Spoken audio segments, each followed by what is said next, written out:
session. This is a session number 2, where we're going to talk about the global supply chain under the pledge, why the region is emerging as the next global sourcing hub.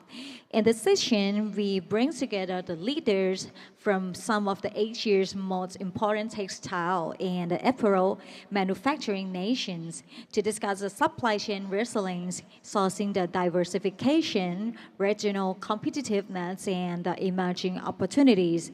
First of all, may I kindly invite Mr. Johan Rollins, the Secretary General Joint Apparel Association Forum (OJAAP) Sri Lanka on the stage. Please give a big round of applause. ขอเสียงปรบมือให้ท่านด้วยนะคะ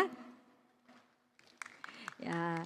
Following by the speakers and the panelists, starting from Mr. Lalit Tagral. Mr. Lalit Tagral is the chairman from NAEC Export Promotion Council of India.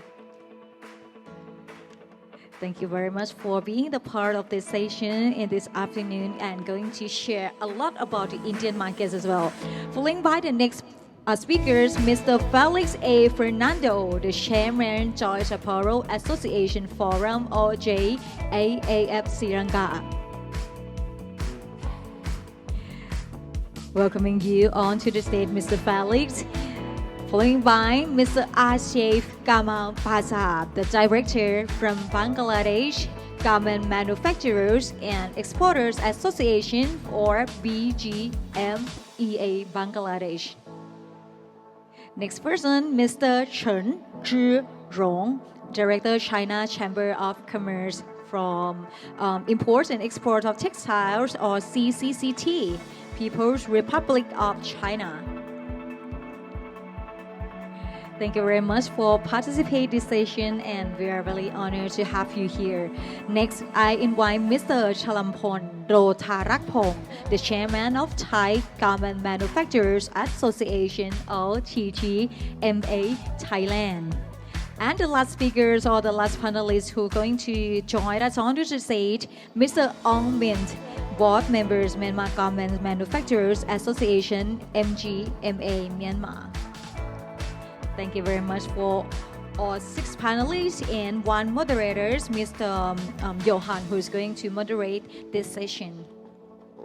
And of course, this session we're going to start. Okay. Before we start the session, I would like to invite everyone who walking all around in this event to come and proceed into this venue in front of the stage because this insightful and value-packed where the informative session is going to begin right now. So I invite everyone, if you hear my voice, please proceed into this venue in front of the stage. All right, we start with the first speakers. The first speaker is going to be Mr. Lalit Tagral. Okay, so I invite you to proceed to the podium to start with the first presentation. Mr. Lalit Tagral is the distinguished leader in India's apparel and garment export industry with more than 4 decades of expertise and experience of manufacturing, export, and industry development. He's the one of, this is the chairman of NAEC Export Promotion Council of India. So, okay, is the session that you're going to start talking with the panelists on chair or the session that you're going to hold by yourself on the podium? Let me remind you again. Okay, one more time. Yeah, because I'm not sure that this session we have both kind that you're going to proceed yourself to the podium and hold the session by yourself. Or it's going to be the session that you sit talking with the panelists of us. It depends on you.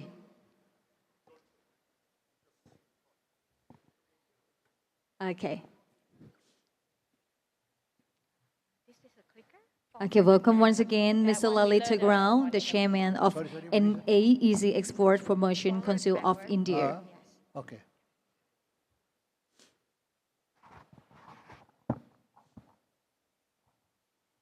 Good afternoon, everybody. My all friends sitting in the dais, and my all participants and the buyers. Well, I'm so happy to see that that we are all today in the Bangkok and doing a sourcing show. You know, previously it was Hong Kong fashion show, magic show, so many other shows are all over the world. But unfortunately, shows are getting down on those places. Hong Kong is finished. Magic is also very down now. Our Asia, I'm talking about Asia. Asia is supplying 62% of the requirement of the garments, clothes to all over the world. All Asia, we need something, some big show should be done in the Asia where all the countries should come get together and they display their things and call all the buyers. In India, we are doing a Bharatex, but we don't call China, we don't call Bangladesh, we don't call any other country there. So Bangkok is the right place, and I feel Bangkok is very economical also, friendly also, and this is a tourist place, entertainment city, like Vegas, Las Vegas. So, what is in my mind, but if we work little hard, and my all senior colleagues, my all senior friends, think about this. We can make Bangkok is a next Asia's Las Vegas. See, today I'll talk about India. We are doing a lot of working on, for industry, we are making a lot of cluster development there. We are making an apparel park in Noida, just next to Jewar Airport. And there will be 300,000 women will work there. And it's a big place, under 300 acres. Around more than 300 factories will be there, all big factories, and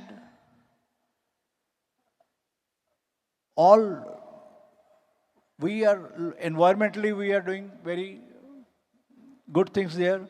We are making all green factories. We are saving a lot of energy there, a lot of electricity there.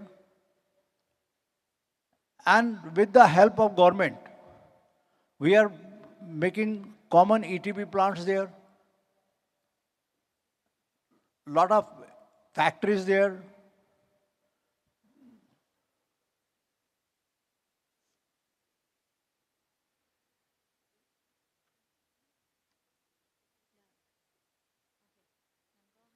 Yeah. So there are very good connectivity from the airport. It's next to airport, and a lot of metros there, lot of development is there. All roads are there. Like if you are going 500 kilometers from Noida, you can go by road in only 6 hours. Our roads are so beautiful there, and whatever express highway we are making there, our government is making, and they have planned that we will make a lot of small apparel park in all the areas where we can get the labor. Our Prime Minister has already announced 7 PM Mitra Textile Park, integrated park, so we can make a lot of saving of logistics and other things. See, my submission is, we need a place where we can get the buyers, we can get good technology, good understanding. So we should work together on some platform where we should go for betterment for our trade. So I think this is the best way. Bangkok is the best way we should develop. My all request to my colleagues, please think about this and do something for that. Thank you very much. Yeah, big round of applause for our first speaker, Mr. Lalit Ground, the chairman from NAEC Export Promotion Council of India. For the next speakers, we will hand on the stage to Mr. Felix A. Fernando, the chairman, Joy Apparel Association Forum, or JAAF Sri Lanka. So I invite you to have the next session here. Highly respected leaders in Sri Lanka's apparel and manufacturing industry, bringing the more than 35 years of experience in manufacturing and like 3 decades of expertise in apparel sectors. So I hand on the stage to you, Mr. Felix A. Fernando.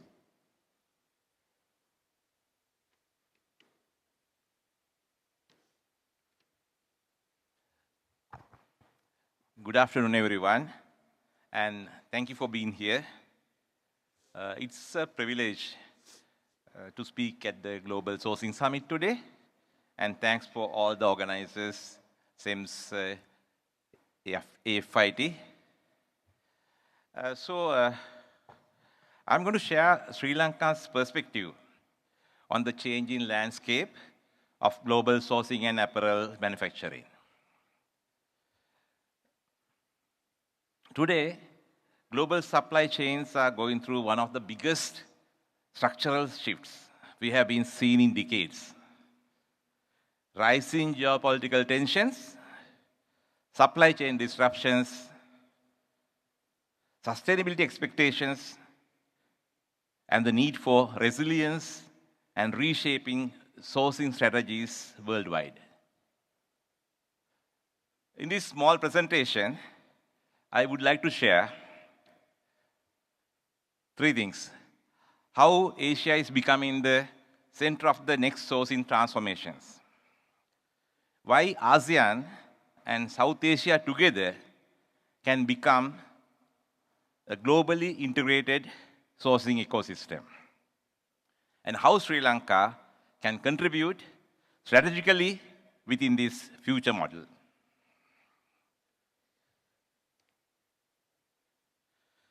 First, let me introduce a little bit about Sri Lanka and especially the association I'm chairing, Joint Apparel Association Forum. JAF is the apex body, which represents 5 member bodies, associations, and each association run by separate chairman. Our role is to ensure that the industry speaks with one unified voice on matters related to trade, sustainability, competitiveness, and global market engagement. Sri Lanka apparel industry has evolved through strong collaboration between manufacturers, exporters, policymakers, and industry stakeholders. That collaborative culture remains one of our strengths today.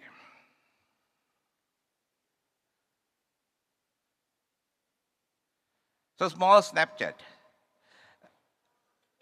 Sri Lanka's apparel industry continues to be one of the most important sectors in the national economy today. The industry contributes approximately $5.1 billion in exports, the largest being $5.7 billion around 2022. And it stands for nearly 47% of the total export earnings of Sri Lanka. Contributes around 6% to the GDP and impacts nearly 1 million lives across the country.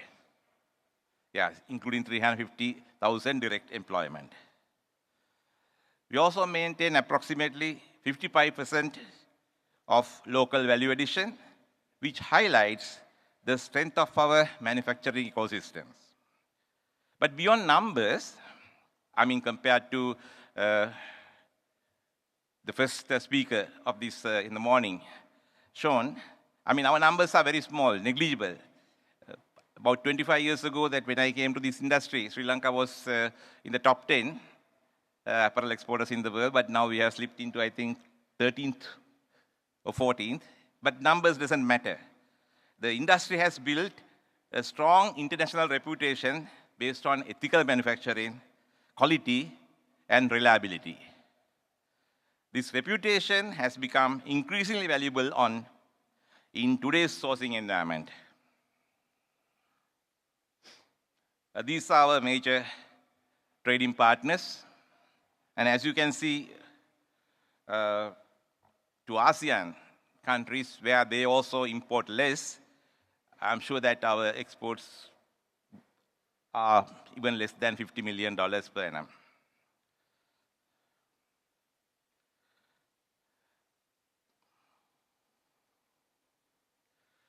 So let's talk about Sri Lanka's competitive advantage. That's not based purely on low-cost manufacturing.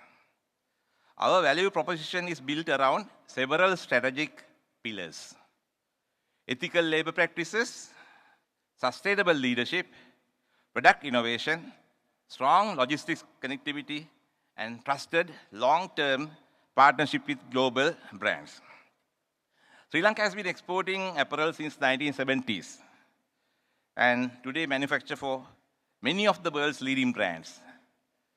Just to share some of the countries, some of the brands like European famous brand Calzedonia Intimissimi, they source nearly 80% from Sri Lanka. And they say their growth is mainly because they have chosen Sri Lanka as their supply base, sourcing base, because by the time they invested in Sri Lanka, they had about 300 retail outlets selling less than 300 million euro. And after 25 years now, they have grown to over 5,700 retail outlets and over almost near to 4 billion euro turnover.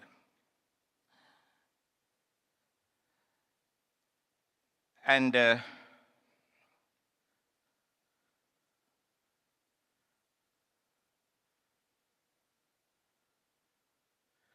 also we benefit from strong market access arrangements, not like Vietnam or some of the other Asian countries, but we have EU GSP Plus, UK Developing Country Trading Scheme, and FTAs with countries including India, Pakistan, Singapore, and Thailand.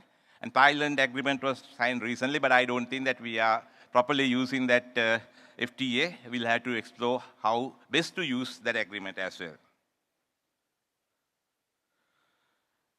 Sri Lanka has evolved into a trusted, value-based value-added manufacturing destination. We compete globally through quality, reliability, agility, technical expertise, and specialized manufacturing capabilities. Our Sri Lanka strengths are mainly, we are strong in intimate apparel, activewear, performance apparel, sustainable products, and product development. I'm sorry, I thought I muted that. The key message here is very important. Sri Lanka's future is not about competing only on scale or volume. Our strength lies in trusted, high-value manufacturing that supports global brands looking for resilience, compliance, and innovation.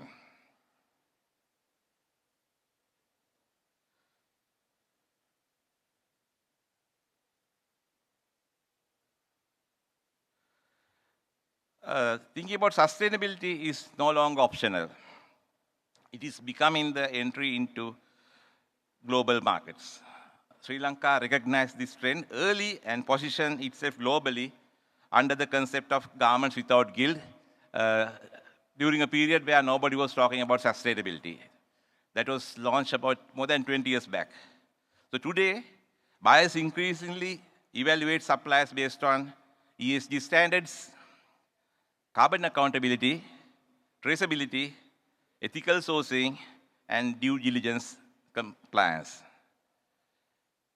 As global regulations continue to tighten, sourcing destinations that can demonstrate transparency and responsible manufacturing will gain a major competitive advantage.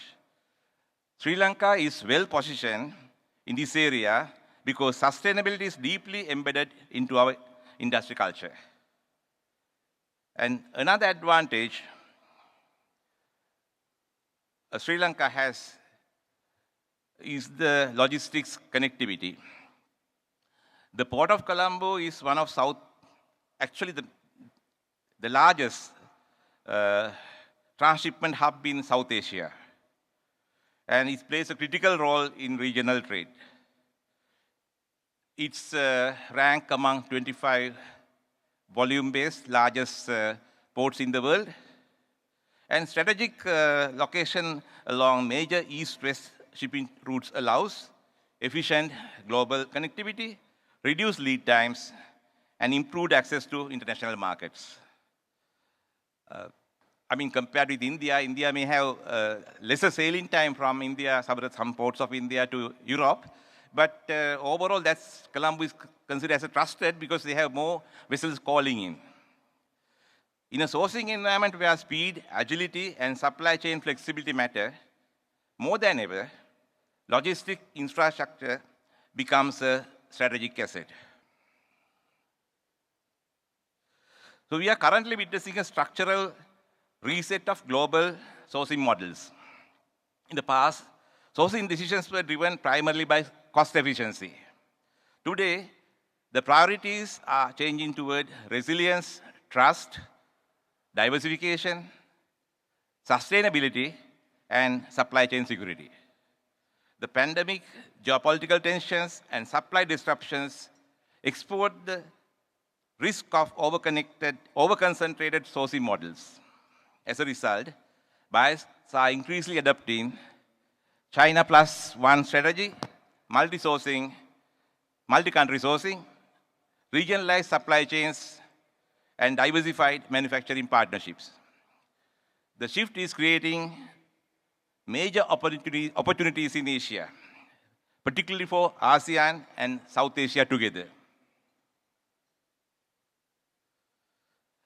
ASEAN and South Asia each bring different strategies to the table. ASEAN offers connectivity, infrastructure, regional integration, and strong geographic positioning. South Asia contributes manufacturing scale, textile depth, skilled labor, and competitive production ecosystems. Rather than competing separately, the future opportunity lies in integration and collaboration. Together, ASEAN and South Asia can build one of the world's most powerful sourcing ecosystems, combining manufacturing capability, logistics, market access, and sustainability leadership. This is the strategic narrative we believe Asia should embrace.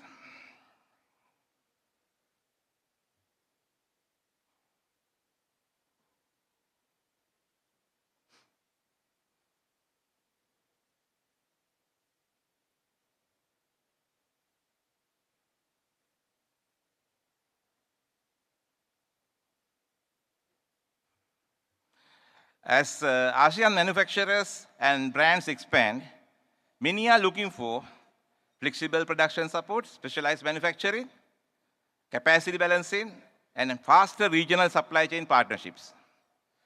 Sri Lanka can support these needs through ethical manufacturing, product diversification and specialization, sustainable leadership, technical know-how, and agility. Therefore, Sri Lanka should not only be viewed as a sourcing destination for Western markets, but also as a strategic regional manufacturing partner for ASEAN economies.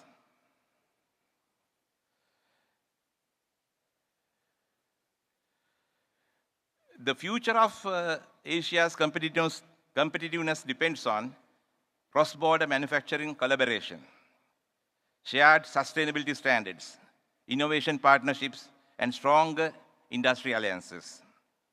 Organizations such as the ASEAN, Federation of Textile and Industries, the International Apparel Federation, and JAF from Sri Lanka, where I come from, we all have an important role in building stronger regional cooperation. Sri Lanka is actively looking to deepen partnerships in raw material sourcing, market development, innovation, and regional collaboration. The future belongs to connected ecosystems, not isolated markets. So Thailand, or Bangkok, is uniquely positioned to become a neutral regional sourcing coordination hub. I think one of the speakers before me also mentioned about Hong Kong.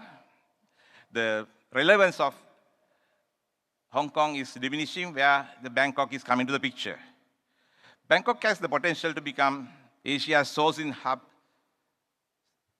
a gateway connecting to ASEAN and South Asia, and a platform for multi-country sourcing partnerships. Events such as the Asia Sourcing Show and the Global Sourcing Summit, where we are now, things like that are extremely important because they help accelerate regional integration and collaboration.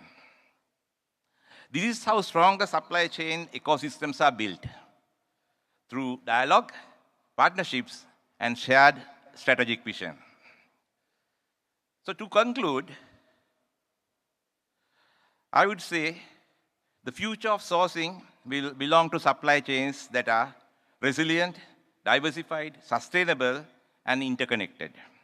ASEAN and South Asia countries together have the opportunity to shape the next era of global sourcing. And Sri Lanka is ready to contribute as a trusted manufacturing partner, a sustainability leader, and a strategic value-added sourcing destination. So conclude, the Bangkok at the center, ASEAN as the engine, Asia including Sri Lanka, the solution. Together, we can build the world's most trusted sourcing ecosystem. And thank you.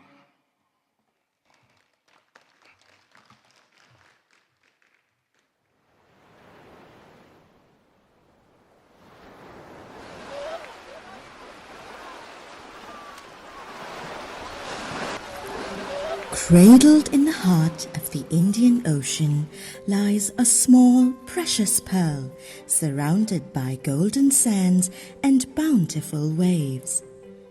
Adorned with natural lustrous colors, embellished with flora and fauna, this pearl, also known as Sri Lanka, is heaven on earth.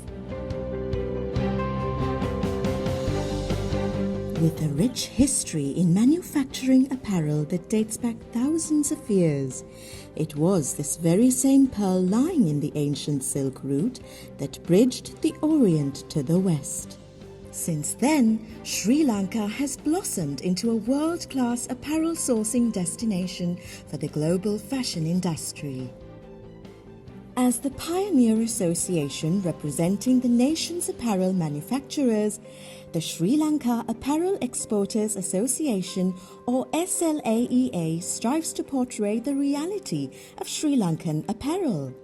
An end-to-end apparel solutions provider that goes beyond your average apparel manufacturing destination. Inaugurated in 1982, the members of the SLAEA represent over 70% of the total value of apparel export earnings of the country. The association brings together key stakeholders within the country to engineer favorable operating conditions that would enable the apparel industry to thrive. Sri Lanka's hallmark quality and productivity, along with its reputation as an ethical manufacturing destination that prides itself on championing female empowerment and employing sustainable manufacturing practices, make the island nation the ideal location to do business.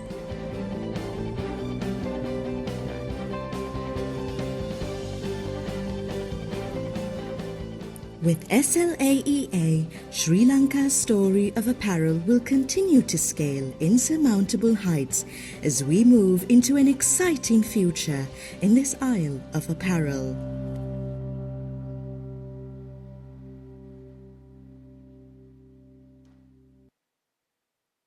A big thanks to Mr. Felix A. Fernando, the chairman of the Joy Apparel Association Forum from JAAF Sri Lanka. The next person, the next speakers, is going to be Mr. Atif Kamal Baza, the director from Bangladesh Garments Manufacturers and Exporters Association from BGMEA. But before we proceed to him, we have one VTR that I would like all of you to have a look. So please enjoy this VTR. Change, changing, changed. Bangladesh's story has always been one of transformation. A journey that began with resilience and grew into a global force in responsible manufacturing. Woven into the fabric of our culture, this industry helped rebuild a nation. From limited resources and early struggles, it grew into Bangladesh's strongest economic pillar. Carrying the pride of the Made in Bangladesh label across the world, it continues to move forward with responsibility, integrity, and purpose. Today, that evolution continues driven by innovation, inclusivity, and a deep commitment to sustainability.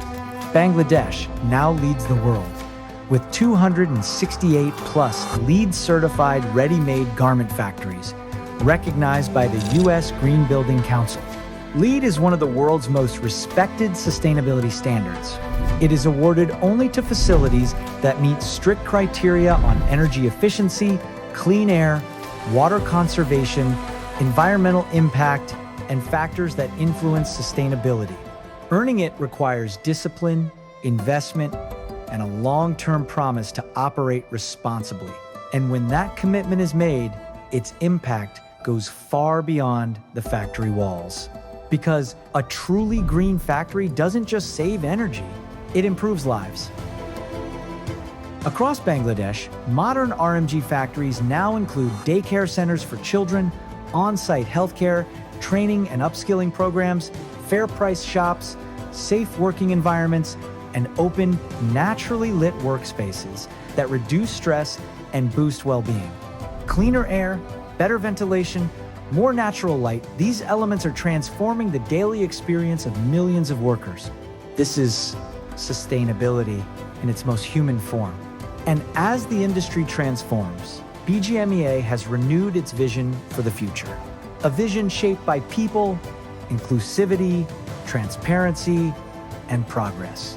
A vision reflected in its 9-dot identity, a symbol of innovation, sustainability, and unity. It's not just a new look, it's a new way forward.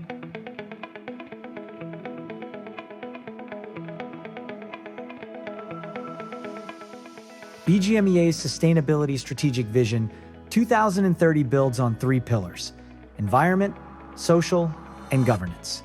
On the environmental front, Bangladesh is working toward a 30% reduction in greenhouse gas emissions, a 50% sustainable materials mix, a 50% lower water footprint, 30% lower energy consumption, 20% renewable energy use, and a 30% reduction in deforestation through afforestation initiatives. On the social side, the goal is to create 6 million jobs, ensure 100% gender equality, strengthen skills training, focus on worker well-being, and invest $1 billion into sustainable communities. In governance, the ambition is clear: $100 billion in apparel exports, 80% green factories, and complete transparency through sustainability reporting. These targets reflect a simple truth: progress isn't measured only in output. It is measured in the quality of our growth, the trust we build, and the future we leave behind. From people to the planet, from innovation to inclusivity, Bangladesh's garment industry is redefining what sustainable manufacturing looks like on the world stage. This is Bangladesh, where transformation isn't a single moment. It's a living journey, a journey powered by millions of hands, guided by a shared vision, and committed to a greener, brighter, and more responsible tomorrow.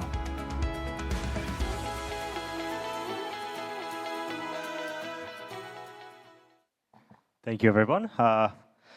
Good morning, good afternoon, actually, ladies and gentlemen, honorable dignitaries, distinguished guests, respected industry leaders, representative from the global brands, fellow delegates, members of the international sourcing community, International Apparel Federation, and friends from across Asia, around the world, especially to our loved, valued partners from ASEAN and many other industry associations whose connectivity, collaboration, and shared vision continue to strengthen regional and global sourcing networks.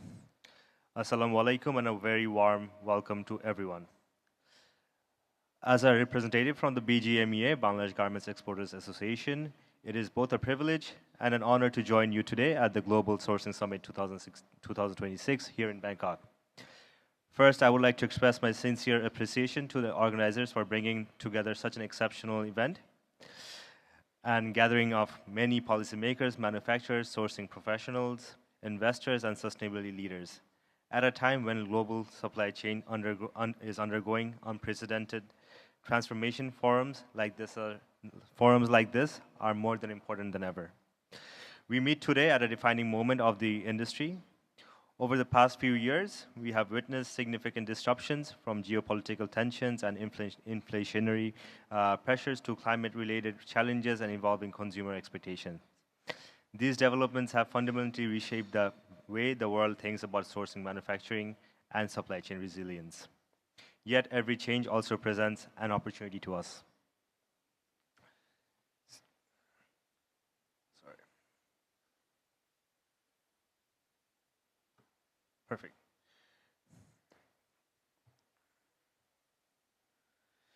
So currently, global sourcing is being at a reset. The old model of low-cost, bulk-only manufacturing is no longer enough. Buyers now need agility, speed, resilience, and verifiable sustainability. Supply chains are being shaped by geopolitics, inflation, climate risks, and changing trade policies. This means the winners of the future will not simply be the cheapest suppliers, they will be the most reliable, responsible, and responsive partners.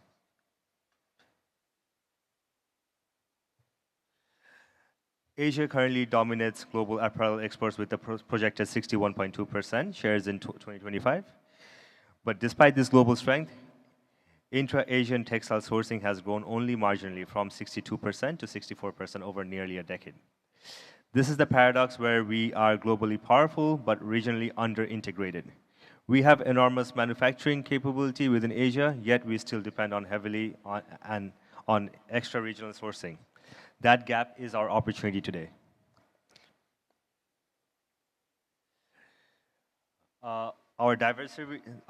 Asia's diversity is not a weakness, it is our greatest strategic advantage. Bangladesh brings manufacturing scale, ESG, leadership, workforce adaptability, and cotton specialization. India brings a massive domestic market, design, talent, and raw material strength. China, Japan, Korea, and many others bring advanced manufacturing technology, functional textiles, automation, and machinery leadership. Vietnam brings synthetic fiber capability, fast industrial transformation, and strong FTA networks. I believe individually, each country has limitations, but together, Asia can form a self-sustaining and high competitive supply chain ecosystem.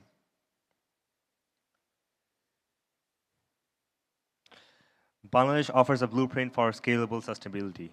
We now have 286 plus LEED certified green factories, the highest number in the world, and out of that, the top 9 out of the 10 belongs to Bangladesh. This shows that sustainability can be achieved at scale. Bangladesh is advancing decarbonization, renewable energy, circular economy practices, traceability, and compliance readiness. For global buyers, this is not just about sourcing garments, it's about sourcing trust.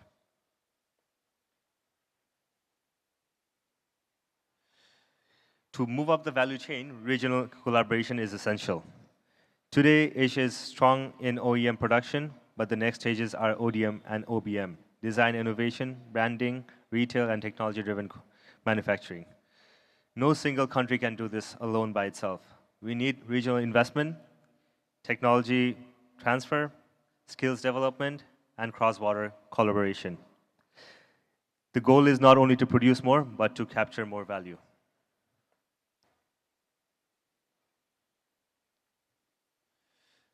A unified sourcing ecosystem must stand on three pillars. First, regional trade integration through FTAs, RCEPs, and SAFTA and targeted investments.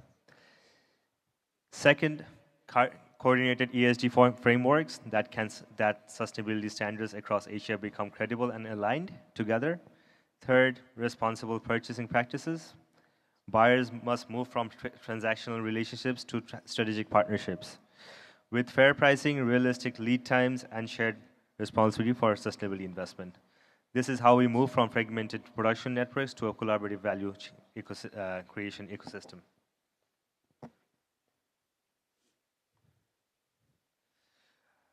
To conclude, I would just to say that the future of sourcing will not be defined by who can produce most cheaply. It will be defined by who can produce responsibly, sustainably, and reliably. Bangladesh is committed to being a trusted partner in that future. And Asia, if we act together, that action can redefine global sourcing not as a race to the bottom, but as a shared journey towards resilience, responsibility, and a long-term value. Thank you, everyone, for your time. Big round of applause to Mr. Asif Kamal Paza, Director from Bangladesh Garment Manufacturers and Exporters Association, BGMEA Bangladesh. The next session, we have an honor from Mr. Chen Zhirong, Director from China Chamber from Commerce and Exports of Textile, or CCCT. So in this time, I would like to hand on the stage to Mr. Chen Zhirong. Hello, good afternoon, dear friends from the industry. And special thanks to CMS to bring us together. Then we can share what we are facing and what we're going to do in the future. Of course, China always under spotlight. So just a few words about CCT, the China Chamber of Commerce for import and export of textiles. We are the largest trade organization in our industry with more than 10,000 members all around China who are producing and doing export and imports as well. So let me share some figures from China with the theme of this global supply chain under pressure. We know we are, of course, the geopolitical tension, trade policy uncertainty, cost fluctuation, and frequent regional disruption are now the headache for everyone. So in the past, we optimized in efficiency, and today, the resilience, reliability, and proximity are the new rules for the games. So China, of course, as we see, everyone will talk, and we do undergoing a pivot evolution. So we can say we are right now moving away just from the factory of the world, trying to become the innovation of engine and the supplier for key materials and the cornerstone for deeply connecting networks. Everyone here this morning and the previous speakers has always stressed. So what's going on with China right now? A few points. So in the past 5 years, China's annual export of textile and apparel is quite stable. It's around $300 billion per year. It demonstrates the strong resilience of Chinese industry and entrepreneurs. So despite the fact like the higher US tariff against China, we still reach a kind of $293.8 billion for the exports. So far this year in 2026, it's still quite stable. And we do see the textile sectors a little bit growth with 2.3%, while apparel, they're going down, actually. Good news is US and China has agreed to soothe with the ceiling tariff. So probably in the coming months, we may see the tariff going down, but I don't know whether it would have good news for our industry or not. Who knows? Secondly, about the global share, this morning our friends from Vietnam, they know they are right now in the U.S. market. It's over China, and number one. But according to WTO's figure also, China still dominates with kinds of 34.9% of total global trade and apparel in 2024. And we bet in 2025 it's around 1/3 still. So for the market size, even we are bet down to kinds of 10%, US still number one, but why China still keep stable? Because we have other areas coming up, like Russia, like Brazil. It did help to compensate a lot from the US market. And from the structure of export, we see that the higher value intermediate goods are now booming, a key growth point. So in 2025, export of yarns, fabrics reached out to 83.8 billion US dollar, and also textile machinery jumped by 28.6%, which means the smart manufacturing technology, new AI and 3D technology right now reach out to our partners around the world. So between 2021 to 2025, export of garment did fail from 53% to right now only 51.5, while textiles increased from 46.3 to 48.5 right now. So the change make a quick key transition. The industry no longer depends on labor advantage, but lean on technology and supply chain management collaboration, also breaking through in functional performance fibers, smart textiles, and green manufacturing. Keep China still booming and the core of its competitiveness. And so fourth, I will talk a few words about the imports. So in the past decades, China import a lot of luxury goods, of course, that's from like Italy, France, and high-end fiber and fabrics from Italy, Japan, and South Korea. But notably, imports from Vietnam and Bangladesh have grown so fast these 2 years. In 2025 alone, import from Vietnam to China is 4.5 billion US dollar, up 2%, while from Bangladesh is 770 million US dollar, surged by 21.6, which shows a strong demand from domestic market in China. And we do see why Vietnam has such a strong, and also Bangladesh. We do see Uniqlo, Adidas, Nike, they import directly from Vietnam and Bangladesh to supply the Chinese market because, of course, the cost effective and good supply chain management nowadays. So which means China is not only just a big seller, but we are a big buyer as well. And fifth, also about the investment abroad. Yeah, we do see a lot here in ASEAN, Southeastern Asia. There's a lot of Chinese investment, of course. For Vietnam, you can see every day. And the new trend is the Central Asia, Africa. It's right now the new hotspot for Chinese investments. Of course, for market like Egypt, Morocco, right now is the most popular, especially since I bet it's 2024 until now. Maybe 5 years before, they have few Chinese over there, especially in our industry. I mean for Egypt. But right now they have no land. They say, okay, you can come over, you can feel the sea with your own land. That's a land for you. So which means it's now so popular for this area. So I mean, we need to be consider ourselves not only just about Asia, about ASEAN, but we need to have a kind of point of view about globally to see what the European, our friends David here, what's his view about the nearshoring.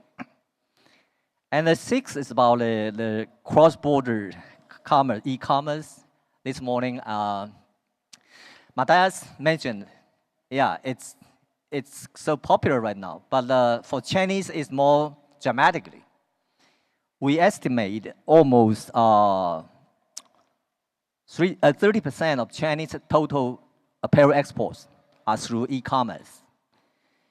So in 2025 alone, it increased by 17%.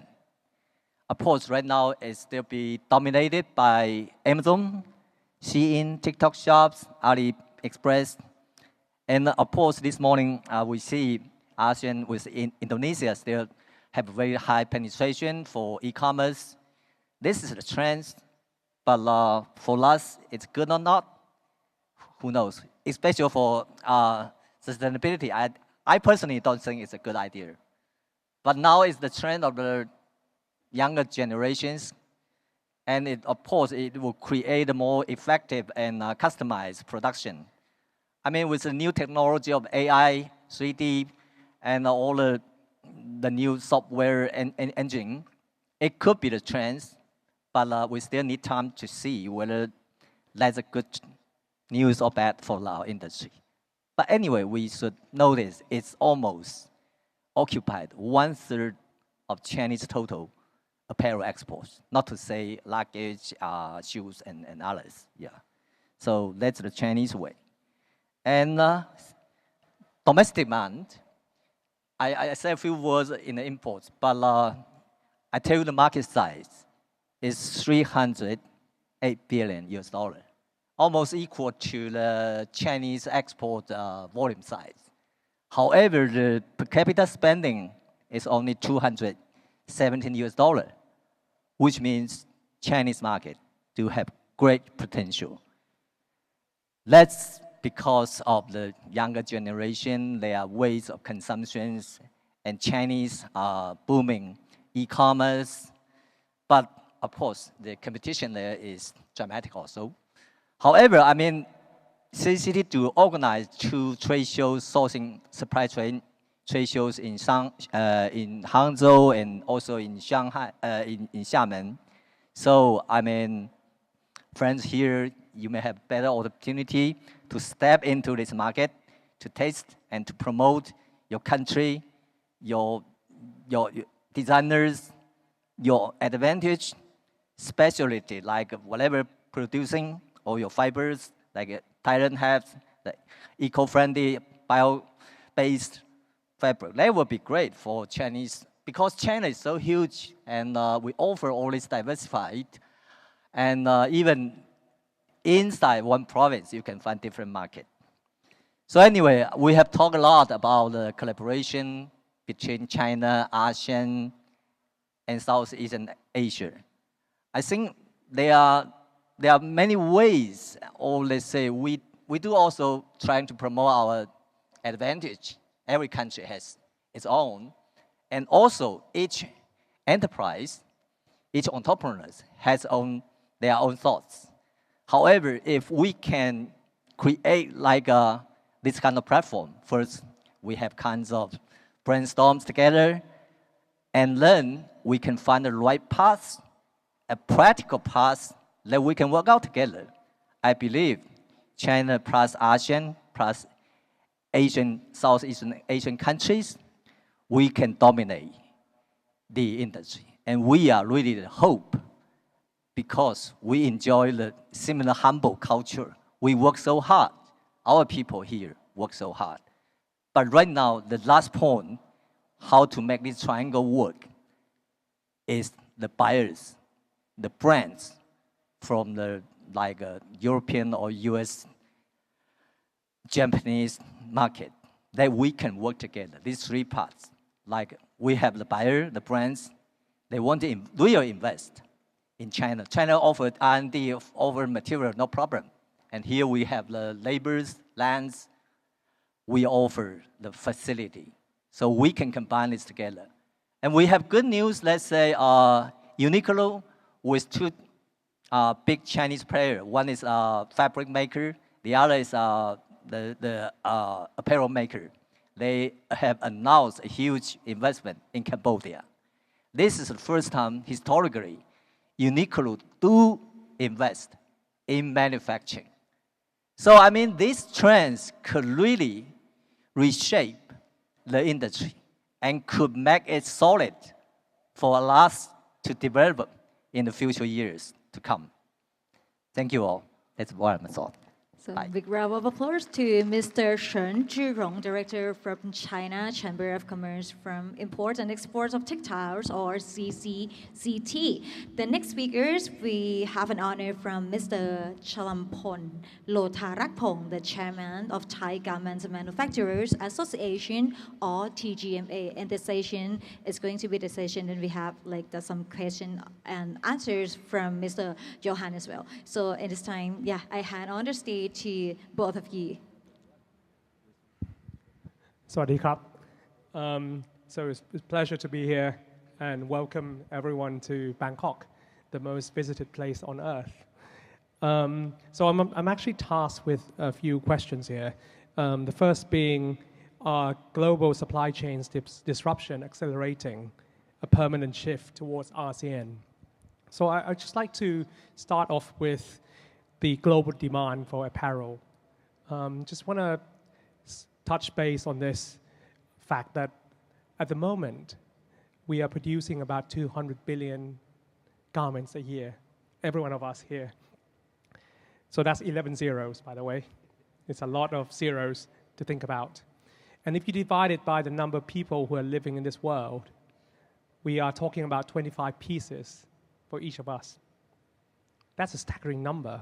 I'm not sure how many people here shop more than 25 pieces a year. I'm not sure. Maybe some people do. But on average, I don't think so. And what does that mean? What it means is the demand will not be rising rapidly. It will remain quite stagnant for the years to come.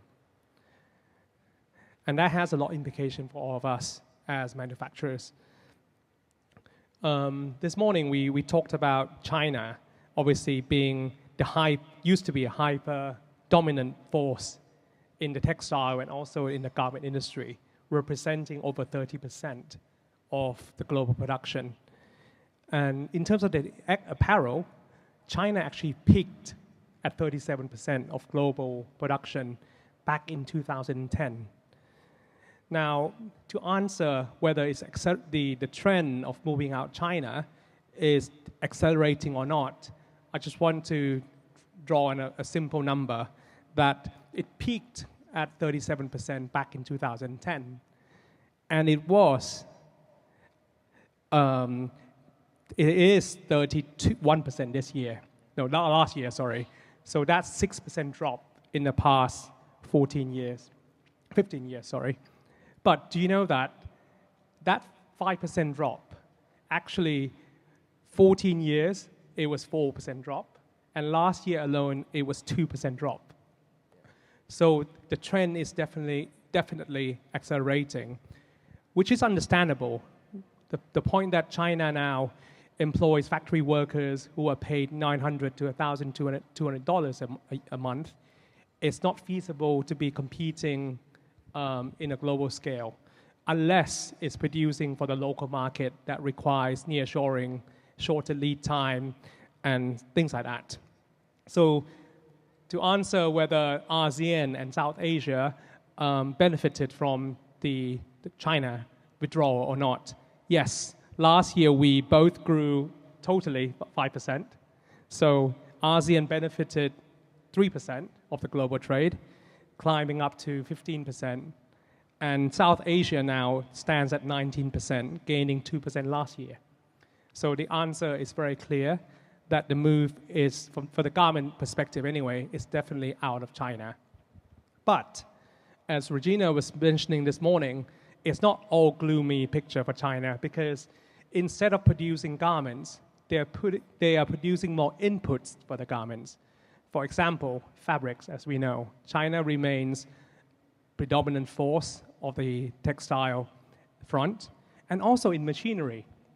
If you talk about, I was mentioning to Johan this morning that only 10 years ago, if we talk about sewing machines in China, to Chinese brand, they break down easily, right? But nowadays, they are really world-class beaters. We now seen AI-driven sewing machines that actually track the workers' speed and also comment on how to improve. This is a breakthrough for sure, and something that no other brands or country has done. So not just producing in scale in terms of the machine sewing machines, but they also have innovation elements to it as well. And the beauty of it is China is both a consumer of the sewing machine as well as an innovator. So whatever they innovate, they can try it at home. And it works, they can export everywhere. And that's the beauty of the model itself. So all in all, I would say the shift is real, but it's not all gloomy for China. I think it's a benefit for every country as we specialize in different sectors of the industry. The South Asian, focusing on the large volume, large factories with 10,000, 20,000 people, which cannot happen in most countries in ASEAN. Whereas in ASEAN, we need to produce more highly value-added goods. So that would be my answer for the first question. Now, the second question would be, what makes a sourcing destination trusted in today's geopolitical environment? I would like to, the word trust is very strong. So I have just three words to say, what does it mean by trust? So it means that to be safe, reliable, and easy to work with. So Matthias talked about safe shoring this morning. How do we make sure that the brands are placing the order in places that are safe? Safe in the sense that it's a stable country, no political or trade risk. And reliable means shipping on time even when there's trouble. You're reliable. And last but not least, easy to work with means meeting compliance in quality and scale requirement. So now coming back to Thailand, how can Thailand play that part? So a lot of speakers here rightfully said that Thailand could be the next Hong Kong in terms of the sourcing destination, sourcing hub. And Thailand plays a very important location, strategic location, being at the very heart of Southeast Asia, mainland at least, and with flights connection to India, to South Asia, to China, to ASEAN, every single major cities, we have a connection of some sort. So now, mind you about the safe element of the safe, reliable, and easy to work with. We are a stable country, and we have no political or trade risk with both the United States and China. The fact being, we are the US oldest ally in Asia. Mind you, we've had treaty with the US since the 1800s. So we are the oldest US ally in the whole of Asia. And even Peter Hegseth, who was in Singapore last week, he actually mentioned that Thailand is the oldest ally in Asia. Now, coming to China. China and Thailand is very close. We have collaboration in every single level of even the royal family, the government, at all levels. And we are one of very few ASEAN countries that has no territorial dispute with China. So that actually helps a lot as well, because it makes it very safe to do business in Thailand for the Chinese also. So I thought I should mention that, because it's a very important point to mention that we are safe, reliable, and easy to work with. So what does Thailand have to do? We obviously have to capitalize on our location. We need to move up our value chain. I believe that we can actually do a two-prong or dual-track approach, whereby we move up the value chain to ODM, OBM, starting to have many Thai brands coming into the market. And it's amazing that the fact that Thailand can build brands and also sell the brands locally as well, because tourists come to Thailand, they come to Paragon, they see the Thai brands, and possibly pick it up and then have it all over the world. So Thailand has that opportunity as well, that we need to play that card wisely. And we also need to keep the OEM business. As you can see, a lot of things are moving out China due to cost. Thailand can capitalize on that, and we can actually keep the ecosystem so that the Thai brands are using Thai fabrics and Thai manufacturers. So that could be an ideal situation for Thailand to create jobs and prosperity. And we also need to upskill our employees to make sure that we can meet the tech and the design and the supply chain career that requires. And also the digitalization is also very important. At the TGMA, the Thai Garment Manufacturers Association, we push a lot in terms of the smart factory practices, digitalization, lean manufacturing practices, thereby helping us to reduce the lead time and stay competitive in the region. And last question really is, how do buyers evaluate Thailand versus other countries? So I need to quote a data from Global Data Apparel Intelligence Center. That's back in 2022. They're actually ranking different countries based on the apparel sourcing. And Thailand scored 49.5 out of 75, and we were 10th out of 27 countries, so not bad at all. And what we did well was we got 4.5 in ODM, meaning we are able to develop products with the brands. We got 4 out of 5 for quality, 4 out of 5 for lead time, and last but not least, 4 out of 5 for reliability. So the second point that I mentioned, safe, reliable, and easy to work with, definitely stands with our country. So just to wrap up, I think the move out China is clear, but China is also exporting the inputs into the industry, which is very valuable, very innovative, and is helping everyone to grow as an industry.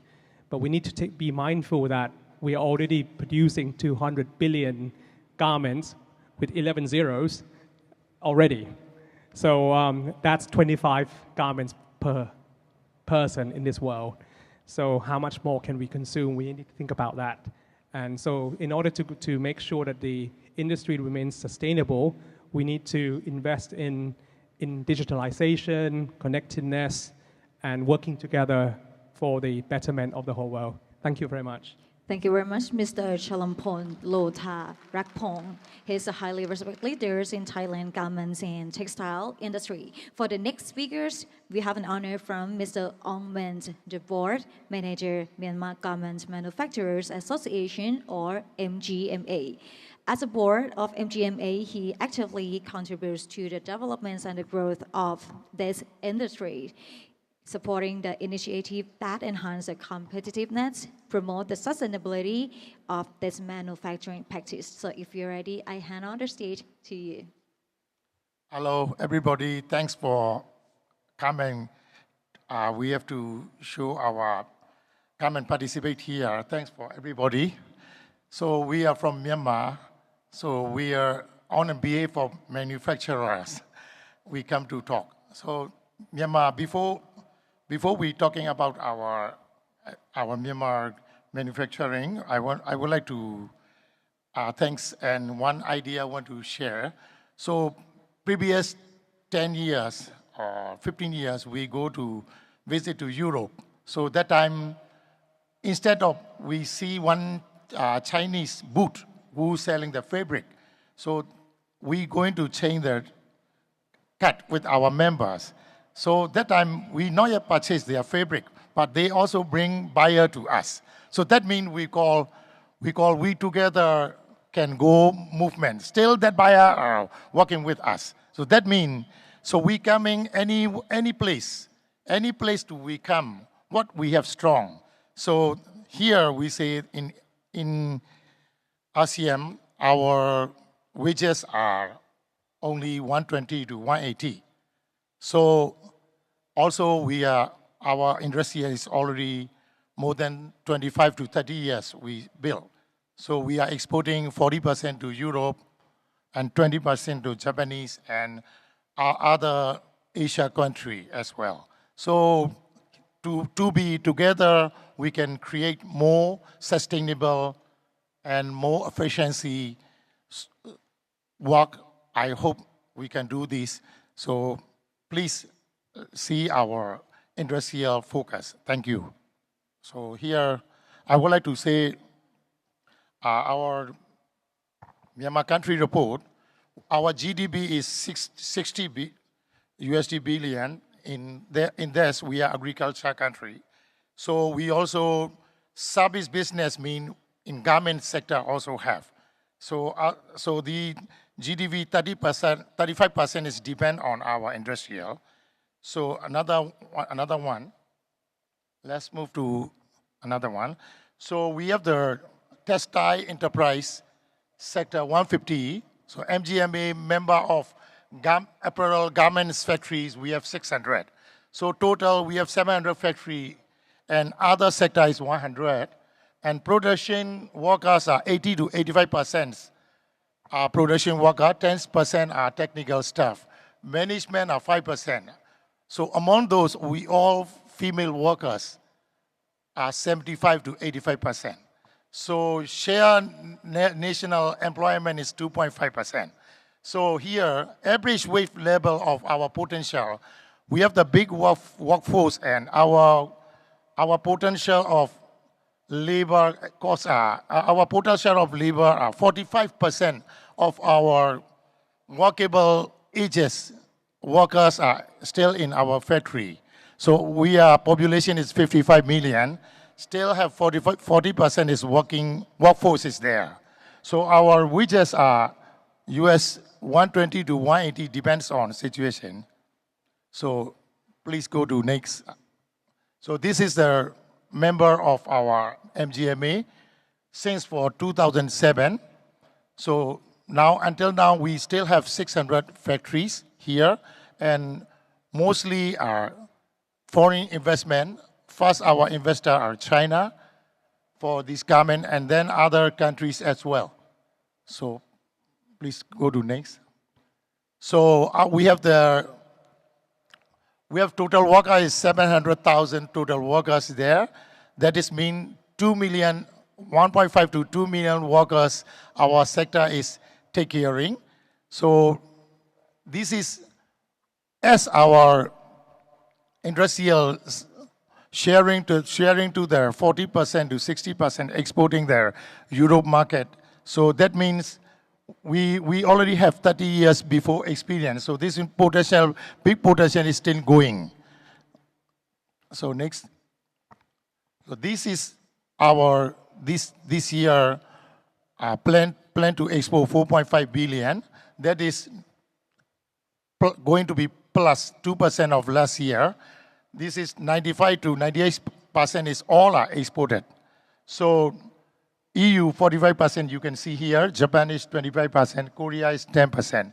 That means we still have, so like our here gentleman setting, so China now apparel producing is less, and they produce more fabric. So those market share going to be our country, and we are hoping more and more productivity can produce in this year. So this is a strategic action of supply chain growth. So this is very big challenge. In locally, we also need to sustainably, we have to upgrade, we have to raise this local supply chain into international standard. We have to establish partnership to supply chain business for making collaboration. So this is our our next step plan to make more efficiency and more effective. Thank you very much. So big round of applause to our speakers, Mr. Ong Men, board members from Myanmar Garment Manufacturers and Association, or MGMA. Up to this time, it's going to come to another important session. It's the panel discussion, but it's going to lead by Mr. Johan. Okay, so I'll hand over the stage to you, and we're going to get a lot of informative, a lot of key takeaways from this session from you as well.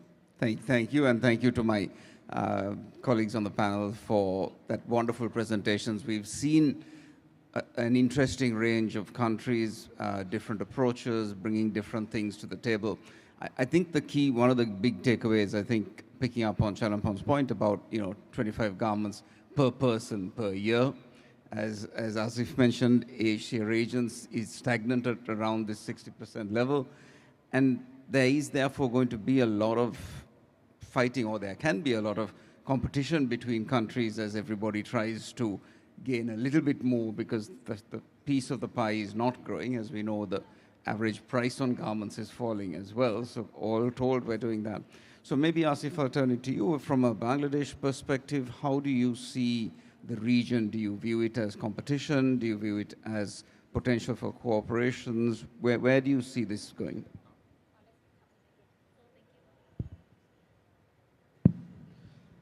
Hi. I definitely don't see it as competition. I would like to see it as a collaborative opportunity for all of us to actually make this region into one big piece of strength that we all can achieve together. Thank you. I appreciate that.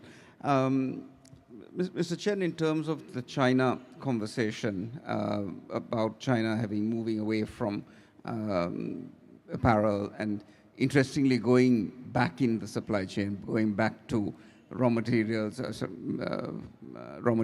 machinery, is this something that has been part of a strategy? Is it something that has just developed as the economics have worked?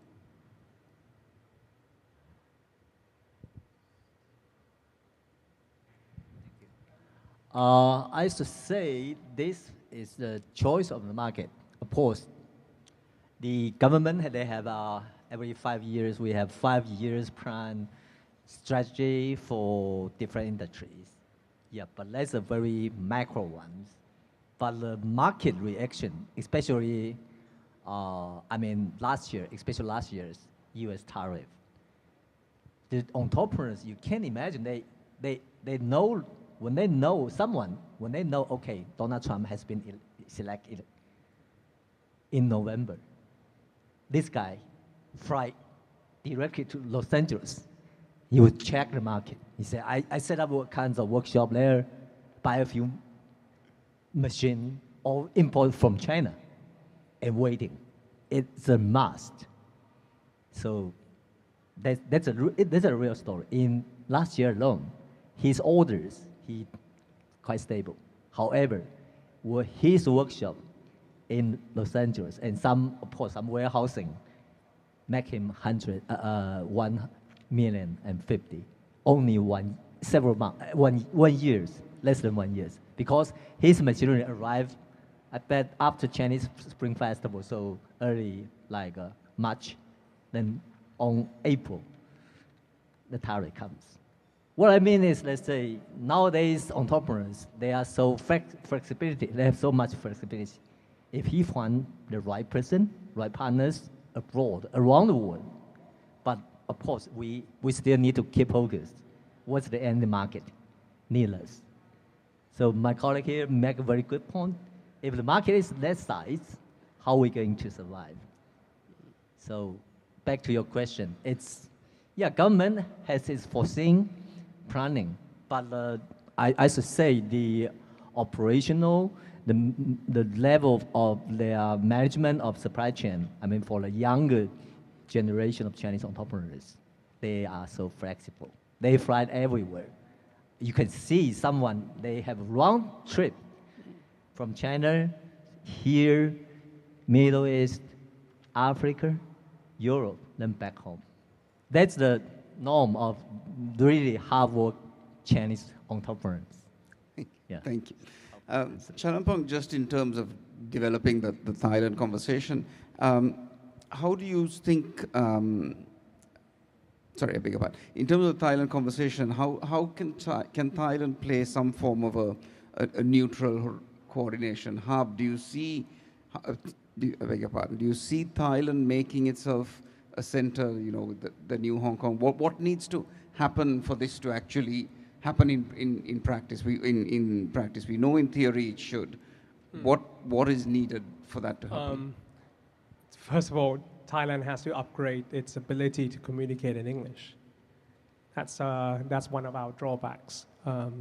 If you want to be an international trade center, it's unavoidable to be able to speak the English language. So that is something that needs to be upgraded, for sure. Logistically, though, Thailand ranks very highly in the Asian region in terms of the logistics score. It has amazing ports and airports, and the roads are very well maintained. So I think in terms of number of score, we are second or third in ASEAN region. So after obviously Singapore and on equal terms with similar level as Malaysia. So logistically we can compete, but our drawback would be we need to upskill our people to be able to communicate in the English language, which is important. Thank you. Felix, in terms of growth in the region, and I know this is something that is important in Sri Lanka, how do you see the role of regional FTAs in this ecosystem? There was talk of RCEP earlier this morning. Do you see there is potential for growth through measures like RCEP or any other regional FTAs in the region? Thank you, Anne. Yes, that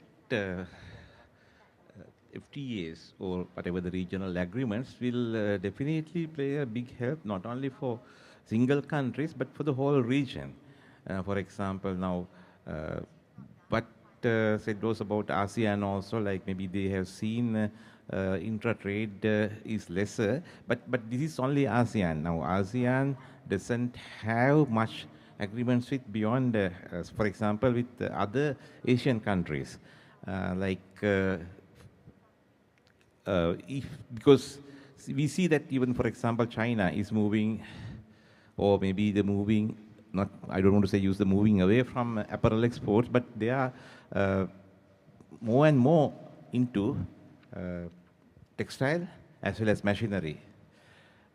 Same as Thailand also, I think it's about Thailand's textile and apparel. I think it's only about less than 20% is the apparel, bulk is the textile.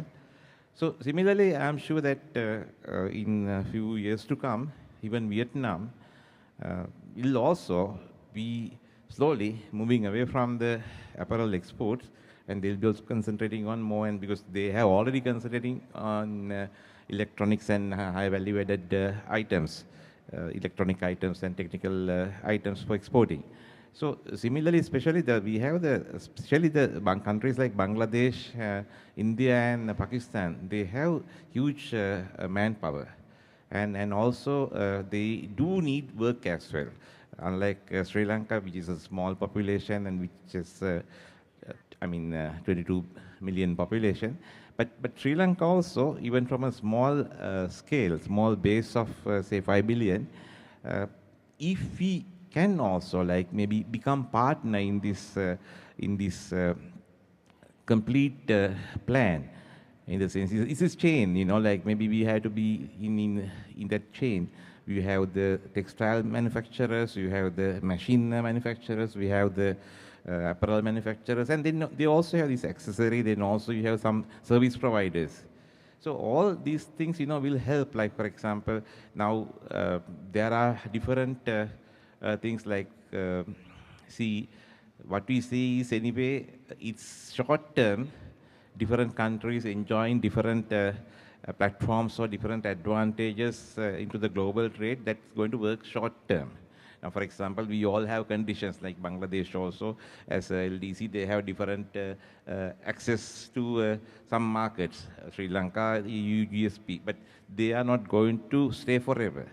So we need to look at the longer term, not the short term. The short term, I think we are all competing. But like someone mentioned here, is competing, I think, yeah, it's not the competing, it's not the solution longer term, it's going to be the collaboration.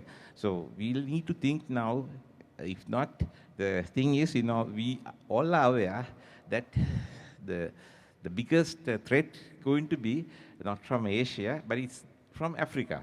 We are seeing that a lot of people, they are getting into the investments in Africa. Maybe one reason is different trade agreements, and also sometimes maybe especially closer to Europe, this the near south. It's not very near, but at least, it's compared to Asia, it's much near Africa. So we need to look at that way, and I'm sure that whatever the mutual understandings or mutual agreements with RCEP, the ASEAN, and the intra-Asia, if you are able to get into more mutually agreed and also like formal agreements, definitely it's not going to help only one, but the whole Asia region, because we should be able to increase this portion of 64%, because that should be the ultimate goal. If everyone has to be a winner, that we'll have to target on that. Thank you. Thank you, Felix. And I agree, and I think this regional cooperation, and we touched this morning about rules of origin and trying to allow regional accumulation. Of course, there are practical challenges in this, and there are a number of instances where countries have reached out, and when it comes down to it, there is some hesitance here. But I think that call to cooperate within the region and to genuinely work towards offering proposing the region as a destination, as we saw. Each country brings different things to the table, and if you genuinely brought them all together, then the offer, I think, would be something that would be very difficult to move away from.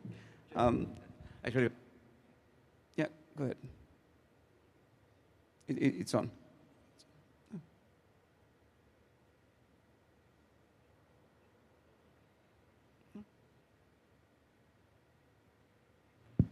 Sorry. Yeah. You made the very good point there, because we have Sri Lanka also has experienced like this kind of conditions, whereas we have successfully agreed with a country like Indonesia on this regional accumulation, where we are able to. It will be It will be good for both the countries.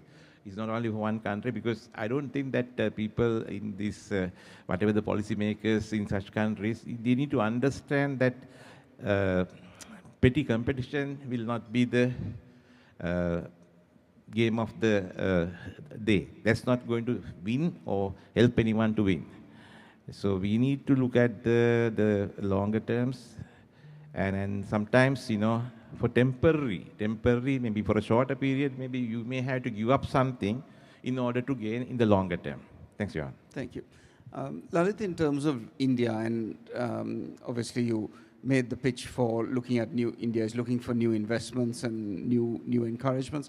How does India view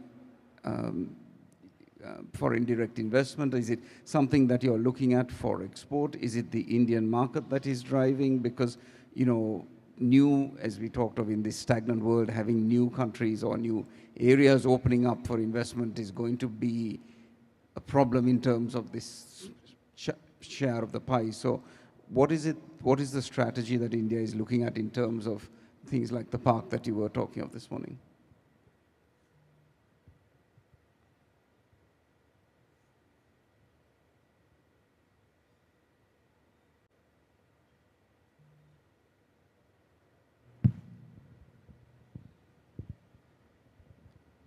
See,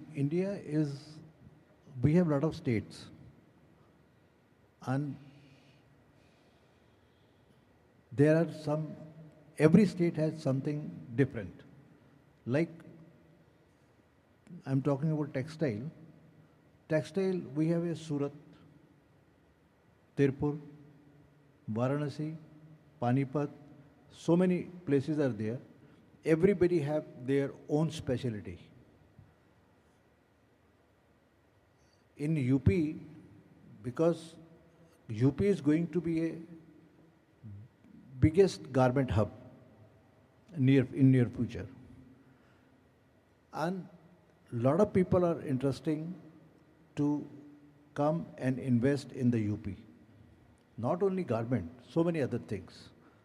Like, Apple, those people are making ink, Apple ink. They have put their 38,000 crore investment in UP.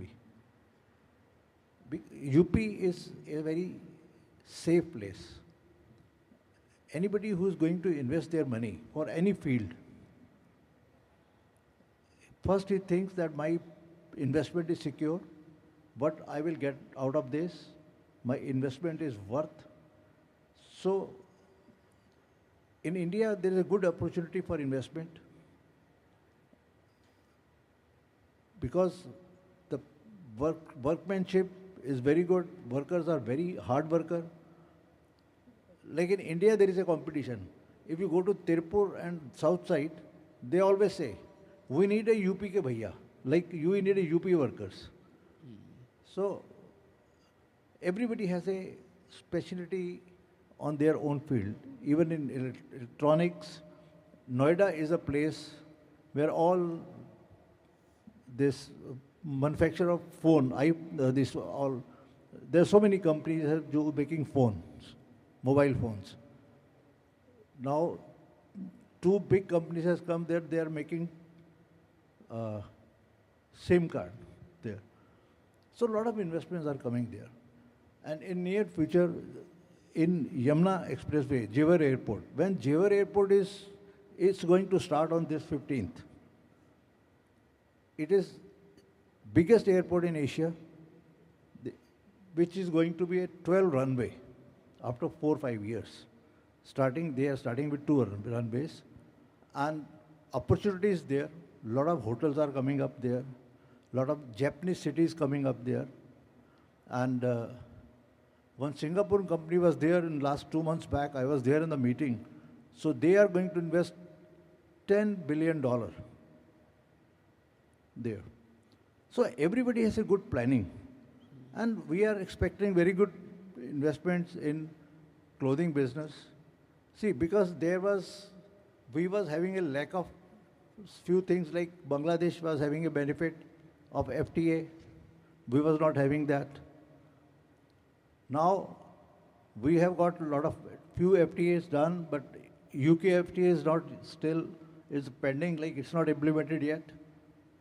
So after the FTA, so I really appreciate Bangladesh has gone $5 billion to 50 billion.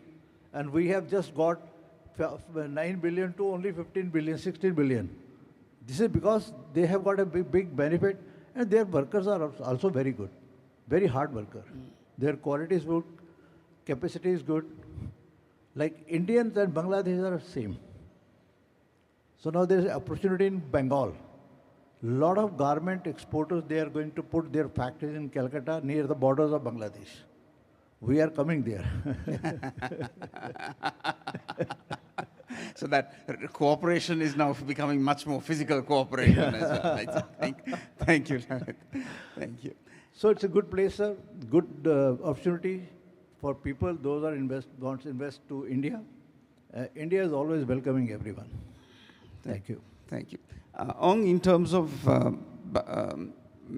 Myanmar, and obviously Myanmar is very different, particularly in the profile of exports. It's very much more focused in the East. But what do you think makes a sourcing destination as a trusted destination? Today's geopolitical environment is driving everything. And how does Myanmar see this, and what do you see that buyers are looking for is a trusted destination? The buyer seeing like this gentleman said, reliable mean trusted mean quality and compliance and on time. Our country nowadays all factories are near our city, downtown Yangon, and there is a very safe place, and workers are around 10 kilometer around workers just we're using. So far, for future, we need more challenge. So right now until, because our country have 900 factories already run, around 50 kilometer around. So nowadays we have only 600 around. So we still have capacity for another 400 factories without any hesitate. So we also, for compliance matter, we have the international teams are there, training, upgrading. Made in Myanmar is already already promoted by EU's group. So we are now continue going. So this is only our thing need to skill upgrading, and so we have so smart these production. We have to go AI, or we have to upgrading in that place. It's more buyer will be more interesting for our market. Thank you. Thank you. Anybody in the audience, any questions that anybody would like to pose? You have representatives from a number of countries here. Anybody? Okay. All right, I think there's no more questions from the audience, right? So we will close the session 2 from now on. Thank you very much. Thank you for all of you, the 6 panelists and the moderator as well. So I hope you guys feel free to raise up the stage. And everyone, we're going to have the next session, the session 3, in a few minutes, so please remain on your seat. And this time, I would like everyone to stand up and take a photo in front of the stage right here. Thank you once again, the panelists, Mr. Johan Rollins, the Secretary General, Joint Apparel Association Forum from JAAP. Of course, we have the 6 speakers, including Mr. Lalit Tagrao, Mr. Felix A. Fernando, Mr. Asif Kamal Pasha, Mr. Chen Zhirong, Mr. Chalampon Lotha Rakpong, and Mr. Ong Ment. You guys have done very great. And I have to say that we have a lot of knowledge. We gain a key takeaways, a very premium and value key takeaways from this session, that we have chance to learn more about the textile industry from many countries. We have been shared from many countries, including Sri Lanka, China, Bangladesh, Thailand, Myanmar, and of course from India. So it's like the industry that we need to learn more and understand deeper about that textile. Thank you very much. I hope you guys feel free to rest off the stage for a while. And Mr. Johan, you are still with me for the next session. You feel free to rest off the stage first. Rest off the stage, but will hand over to the next session. So in this time, I invite everyone to please remain seated. We're going to continue to the next session, the session number 3. But we will take a break for a little while after I come back with the next session that we're going to talk about the sustainability, but that's very, very important. Sustainability, compliance, and the trade policy, redefining market access and competitive advantage in global sourcing. Ladies and gentlemen, the next session we will talk about the sustainability, the transparency due to the diligence, and regulatory compliance become central to the sourcing decision worldwide. And of course, the session we will examine how manufacturers and the brand can transform and that's challenge into the competitive advantage. So I will be back in a few minutes, and I hope you guys stay with us. Stay tuned right here. I hope all the audience will stay with us. And yeah, we're going to come back with the last session of today's event. Stay tuned and enjoy the rest time.